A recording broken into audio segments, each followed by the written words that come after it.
κομπανά, γαμώ τις μάνες σας, γαμώ τη θύρα 7, γαμώ τα σπίτια σας. 1-2, πάρτε το κομμάτι για δώρο, έτσι για τα φτάκια σας. Πουτάνας γη Ολυμπιακή, γαμώ τις μάνες σας. Κάπως έτσι, κάπως έτσι, κάπως έτσι. Γαβρί μουνιά, γαμώ τον Πειραιά. Τα αρχίδια μας τα βλέπετε όσο πάμε μπροστά. Γαβρί μουνιά, το τρίφυλλο ψηλά. Τους κόλους σας γαμίσαμε και τη θύρα 7. Γαβρί μουνιά, γαμώ τον Πειραιά. Τα αρχίδια μας τα βλέπετε όσο πάμε μπροστά. Γαβρί μουνιά, το τρίφυλλο ψηλά. Τους κόλους σας γαμίσαμε και τη θύρα 7. 1-2. Γαβρί μουνιά, γαμώ τον Πειραιά πάλι ξανά. Κόκαλη ρουφιά, ναι, να φύγεις να καείς. Ευχή όλο το βάζελο να πας να γαμηθείς. Θυμήσου λίγο τι έγινε εκεί κάτω στο Παγκράτη. Ψωλή βαζέλου φάγατε, φωνάζατε γαμάτι. Πες και στα πουστράκια σου όλους τους οπαδούς. Οι μάνες τους γαμήθηκαν μόνο με βάζελους.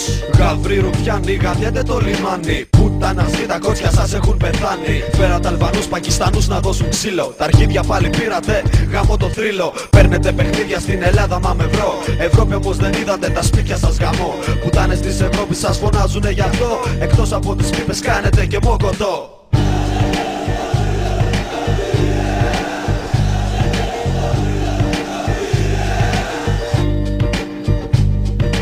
Γαβρί μουνιά, γαμώ τον Πειραιά.